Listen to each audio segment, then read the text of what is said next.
একটি বহুতল প্রাসাদের ধ্বংসাবশেষ।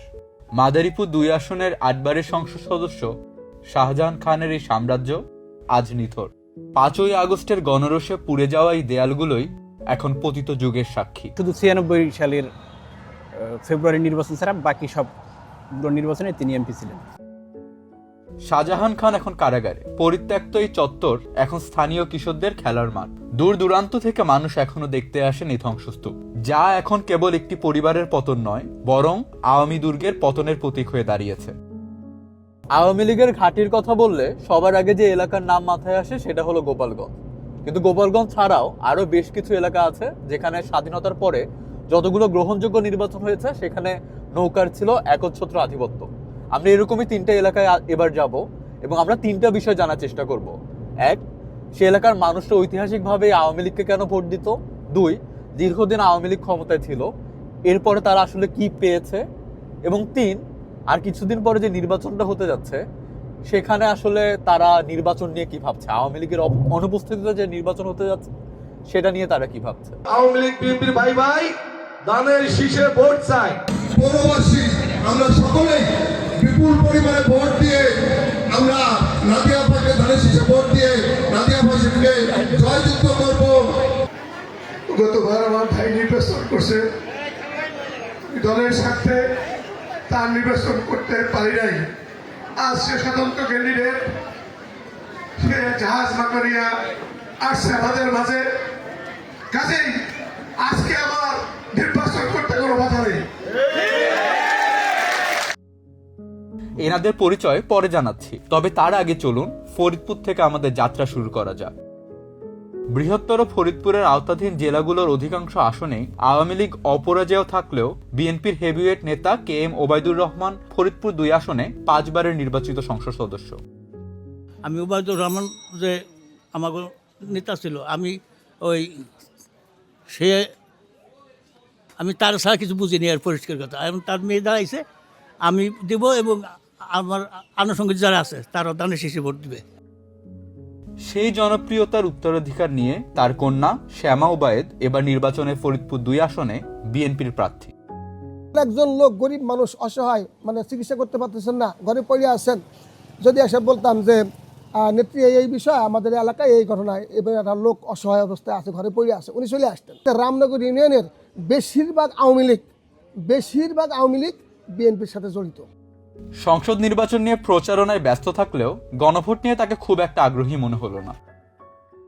গণভোট বিষয়টা কি, আমরা হলো বর্তমানে ওটাও যে মূল না তা না, না যে ভোটটা, এটা আমরা ওইভাবে পাবলিককে এখন আমরা বলতেছি না। কেননা আমাদের মেইন হতেছিল, আমরা মনে করি যে ধানের শীষ শ্যামা ওবায়েদ। ইনি অতি সাধারণ এক চা দোকানি, আবার ইনি এই এলাকার বিএনপির প্রচার সম্পাদক। ওই যে একটা কথা আছে না যে চার দোকানে নির্বাচনের ঝড়, আসলে চার দোকান একটা টাওয়ার, বাড়ি থেকে রাজনীতি পর্যন্ত সব নিউজ এখানে তৈরি হয় এবং এখান থেকে আমি অনেক প্রচার করতে আমার সুবিধা হয়। বিএনপির কর্মীরা মাঠের পরিবেশকে উৎসবমুখর দাবি করলেও ভোটারদের ওপর চাপ সৃষ্টির অভিযোগ তুলেছেন বাংলাদেশ খেলাফত মজলিসের প্রার্থী আল্লামা শাহ আকরাম আলীর সমর্থকরা। মানুষের থেকে ইনশাল্লাহ সাড়া খুবই পাচ্ছি, চাপ প্রয়োগ করতেছে বিএনপি প্রার্থী শ্যামা ওবায়েদ। ওনার পক্ষে উনি ভালো মানুষ, কিন্তু ওনার কিছু লোক আছে দুষ্কৃত, তারা এই কাজগুলা করতেছে। আওয়ামী লীগের যারা নেতাকর্মী ছিল তাদেরকে বিএনপির পক্ষ থেকে তারা চাপ প্রয়োগ করে তাদের নেতাকর্মীদেরকে তাদের সঙ্গে নিয়ে নিতেছে। আওয়ামী লীগের নিরীহ ভোটার যারা আমাদেরকে ভোট দেবে আশ্বাস জানাইতেছে। এরপর ফরিদপুর সদরে কথা হয় বিভিন্ন ধর্ম, বয়স এবং পেশার ভোটারদের সাথে। হ্যাঁ, অবশ্যই দিব না কেন, এই দেশের নাগরিক হিসাবে আমার দায়িত্ব আছে না। আমরা এবারে প্রথমবারের ভোটার, আশা আগ্রহ হচ্ছে অনেক, এক্সাইটেড। জীবনে প্রথম ভোট তো, 24-এ ভোটার ছিলাম কিন্তু ভোট দিতে পারিনি। আমাকে তো যে দল জিতুক সমস্যা নেই, কিন্তু পরিষ্কার পরিচ্ছন্নভাবে যেন হয়, হাউ কাউ না করে যেন। এখন ফরিদপুরে নির্বাচনের ঘাঁটি বেশি দেখি ধানের শীষ। দেশের অন্যান্য প্রান্তের মতো এই জনপদেও এবারের নির্বাচনে ধর্মাশ্রয়ী প্রচারণা যে কোনো সময়ের চেয়ে বেশি প্রকট হয়ে উঠেছে। আমার চিন্তা করছি ইসলাম যদি কামিয়ে দিক, আমি আল্লাহর পথে বলতে আপনি কি বুঝাচ্ছেন, কোন কার কথা বলতেছেন? জামাত পার্টি কি ইসলাম না? তাহলে বিএনপি কি ইসলামিক দল নাকি? আমি অন্য কোনো ইসে যাব না। আমি হলো আল্লাহরে ভয় পাই, কবরে যাইতে হবে। যে ফিলে মানুষ পর্দাশীলে চলে সেইটা করলে আমি খুশি। ওয়াজ শুনি, আমি জানি এটা ওয়াজ শুনেন? ওয়াজ শুনি আমি। কার কার ওয়াজ শুনেন? দেলোয়ার কোন হুজুর ভালো লাগে? দেলোয়ার সাইডে আছে, আপনি আজারি হুজুর, মেলা ওয়াজ শুনি। আমার আর একজনে কইছে যে এটা ইসলাম নামাজি, এই পথে দিও তুমি। এর আগে কাকে ভোট দিছেন? আমি লিখে দিছিলাম। দাঁড়িপাল্লায় ভোট দিলে জান্নাতে যাইতে হবে, এটাও বলে। এইটাও বলে। তা এই ধরনের কথা, হ্যাঁ, এই ধরনের কথা বলা করা ঠিক না। আমরা সবাই মিলেই এবার চিন্তা ভাবনা করছি, আমরা সনাতনিকরাও যেরকম আগে নৌকায় ভোট দিতাম, এবার আমরা ধানের শীষে সবাই ভোট দিব। ভাঙ্গা, সদরপুর আর চর ভদ্রাসন এই 3 উপজেলা নিয়ে গঠিত ফরিদপুর 4 আসন। 1991 সাল থেকে এটি ছিল আওয়ামী লীগের এক দুর্ভেদ্য দুর্গ। যদিও স্বতন্ত্র থেকে এই আসনে শেষ 3 নির্বাচনে নিক্সন চৌধুরী জয়লাভ করেছেন। শেখ পরিবারের সদস্য হিসেবে এখানকার মানুষ তাকে আওয়ামী লীগ বলেই গণ্য করেন। এটা নৌকা অধ্যুষিত এলাকা, এটা বলার কোনো রাখে না। এখানে অন্য কোনো দলের কোনো ভ্যালুই নাই। বর্তমান এবং সাবেক যত চেয়ারম্যান আছে তাদেরকে জোর করে দলে নেওয়া হয়েছে। কেউ কেউ নির্বাচনও করতেছে, ঠিক আছে, যে এমন একটা মেশিন আবিষ্কার করেছে যেখানে মনে করেন যে আওয়ামী লীগ ঢুকাইলে বিএনপি বেড়ে চলে আসে, এমন একটা মেশিন আবিষ্কার করেছে ভাই, অসাধারণ। আসন্ন নির্বাচনে আওয়ামী লীগের ভোট ব্যাংকই এই আসনে জয় নির্ধারণে প্রধান ফ্যাক্টর হবে বলেই তিনি বিশ্বাস করেন। অতি আওয়ামী লীগ যারা, তারা আওয়ামী লীগ ছাড়া কিছু বোঝে না। তারা হলো অনেকে দেখা যায় ভোট কেন্দ্রে আসবে না, আবার অনেকে যারা আসবে তারা যেদিকে বাড়ি দিবে ওই দিকেই পাল্লা ঘুরে যাবে। আওয়ামী লীগের বাইরে এই যে বিএনপি কোনো না, ভ্যালুই না, এটি হুদ দায় খালি বালি 500 টাকা দিতে খাইছে, মনে করেন মাস্তি করতেছে, এটা স্বাভাবিক। দাড়ি পাল্লা বিএনপি এখানে খায় না ভাই, হুদ্দে পেঁচাল পাই লাভ নাই, লজ্জিত হবেন আপনি ভোট চাইতে গেলে, ঠিক আছে, এটা মাঠের পরিস্থিতি। এটা বৃহত্তর ফরিদপুরের প্রতিটি জনপদে কান পাতলে উন্নয়নের গল্পের আড়ালে শোনা যায় দীর্ঘশ্বাসের শব্দ। বেকারত্বের কারণে প্রতি বছর শত শত তরুণ ভিটেমাটি বিক্রি করে দালালের হাতে তুলে দিচ্ছে জীবনের শেষ সম্পদ। লিবিয়া হয়ে উত্তাল সমুদ্র পেরিয়ে তারা পাড়ি জমায় ইতালির দিকে। এই রিস্কটা নিতেছি যে আমাদের এলাকার এখন যে কোনো এমপি কিংবা সরকার তারা এই মাদক দূর করতে পারতেছে না। এই কারণে তাদের জীবনের রিস্ক, বাপ মার রিস্ক নিয়ে হইলেও এই 22-23 লাখ টাকা দিয়ে খরচ করে তাদের পাঠাই দিতেছে। এখানেও আমাদের কথা হয় বিভিন্ন শ্রেণী পেশার মানুষের সাথে। করে আমার চাচি, আমার খালা, আমার মা, দিও ভোট দিও, ভোট দিলে কিছুই না। এই আসনের নির্বাচনী মাঠে ফুটবল প্রতীক নিয়ে এক ডার্ক হর্স হিসেবে আবির্ভূত হয়েছেন স্বতন্ত্র প্রার্থী AM মুজাহিদ বেগ। তিনি খেলছেন ছোট ছোট পাসে। স্থানীয়দের মতে ঠিকঠাক বল এগিয়ে নিতে পারলে ভোটের দিন ডি বক্সের ভেতরে এক আচমকা শটে তৈরি করতে পারেন বড় অঘটন। গুঞ্জন আছে সুদূর প্রবাসে বসে এই ফুটবল টিমের কোচের ভূমিকা নিয়েছেন খোদ নিক্সন চৌধুরী। আপনি আওয়ামী লীগের লোকজন যদি সারা বাংলাদেশে ভোট কেন্দ্রে না যায় তাহলে আপনার ভোট বা কত পার্সেন্টই পড়বে, ঠিক না? এরা তো মানুষ, এরা তো এই দেশেরই জনগণ, এরা তো এই দেশেই বড় হয়েছে। আপনি যারা খারাপ তাদের বিচার হবে, যারা ভালো তারা উৎসবমুখের পরিবেশে বাংলাদেশের সব জায়গায় তারা নির্বাচনে অংশগ্রহণ করবে। এরপর আমরা যাই মাদারীপুরে। স্থানীয় সাংবাদিক বেলাল রিজভির কাছে বোঝার চেষ্টা করি মাদারীপুরবাসী কেন বারবার নৌকাতেই আস্থা রেখেছে। আরো জানতে চাই আওয়ামী লীগহীন ময়দানে এই ভোট ব্যাংক এবার কোন দিকে ঝুঁকবে। গোপালগঞ্জ মাদারীপুর পাশাপাশি এলাকা তো, এবং এইখানে শেখ মুজিবুর রহমান বাল্যবেলায় এখানে লেখাপড়া করছে, তার বাবা এখানে চাকরি করতো, চাকরির সূত্রে মাদারীপুরে লেখাপড়া করছে, এবং তার আত্মীয় স্বজনও এখানে আছে, এবং বাহাদুর নাসিম বঙ্গবন্ধু পরিবারের আত্মীয়, তারপরে লিটন চৌধুরী বঙ্গবন্ধু পরিবারের আত্মীয়। নির্বাচন যদি বয়কটের ডাক আসে যে কেউ ভোট কেন্দ্রে যাবেন না আপনারা, তাহলে এই মাদারীপুরে 3টা আসনে ভোটার টার্নআউট কেমন হতে পারে? ভোটার উপস্থিতি খুবই কম হবে, তুলনামূলক খুবই কম হবে। কিন্তু রাজনীতির এত সব মারপ্যাচ ও সমীকরণের বাইরে সাধারণ ভোটাররা কি ভাবছেন? আমি জাতীয় নির্বাচন 96 আগের তুলনায় নির্বাচনে কোনো উৎসব আগ্রহ কিছুই নেই। আমার ঘরে 6টা ভোট। আপনারা এখনো সিদ্ধান্ত নেন না? এখন পর্যন্ত আজকে যদি নির্বাচন হইতো ভোট দিতেন? ধরেন আজকে নির্বাচন।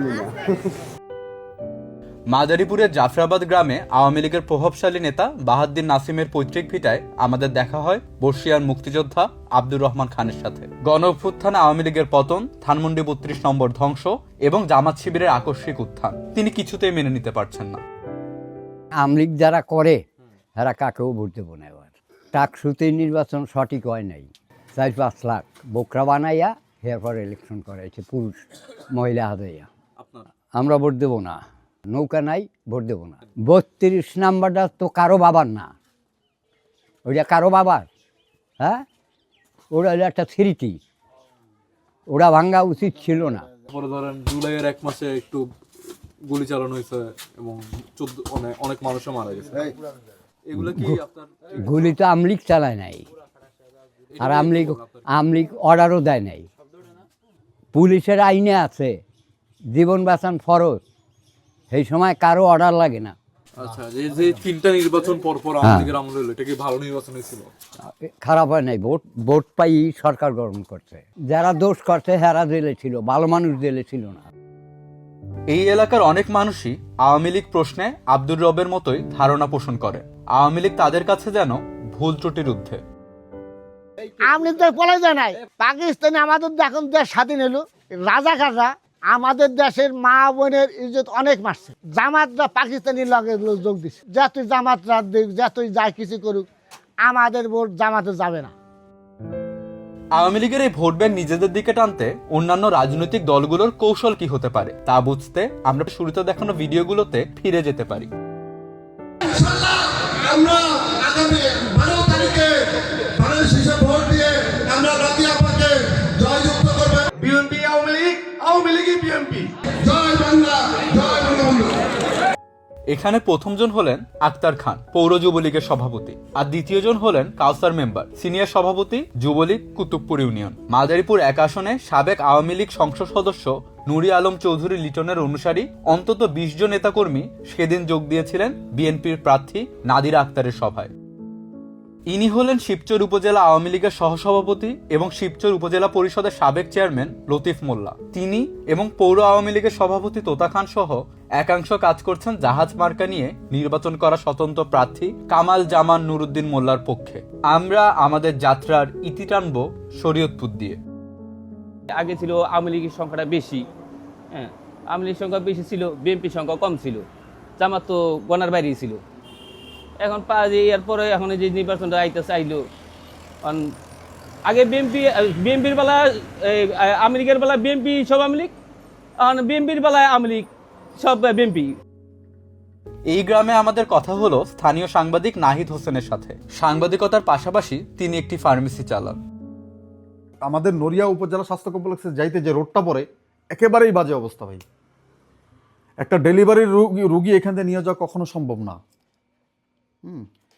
এরপরে হচ্ছে আপনার গ্রামের ভিতর যে রাস্তাগুলো আছে এতটাই বাজে, মানে কেউ কোনো ভালোভাবে কোনো গাড়ি গুড়ি যাওয়া এটা পসিবল না। আমাদের এই বাংলাদেশের ভিতরে আওয়ামী লীগের ঘাঁটি বলা হয় এই নড়িয়ারে। গোপালগঞ্জে যত আওয়ামী লীগ নাই তার চেয়ে বেশি নড়িয়াতে ছিল। মানুষ ভোট দেবে, মানুষ ভোট দেবে, এখন কেউ কারো কথা শোনে না। এখন ওই যুগটাও নাই যে একটা গ্রামের একজন মাধ্যর আছে সে বললো এই তোমরা কেউ ভোট দিতে যাবা না, ওই সিচুয়েশনই নাই বর্তমানে। আমাদের যে তরুণরা আছে তারা আশা করি যে জামাতে অবশ্যই জামাতে ভোট দিবে, কারণ তারা কোনো দুর্নীতিতে নাই। আওয়ামী লীগের লোকেরা কখনো জামাত ইসলামকে ভোট দিবে না। 3টি জেলা, 10টি আসন এবং 2 প্রধান জোটের লড়াই। ফরিদপুরের গুটি কয়েক আসন বাদে এই পুরো অঞ্চলটি আওয়ামী লীগের দুর্গ।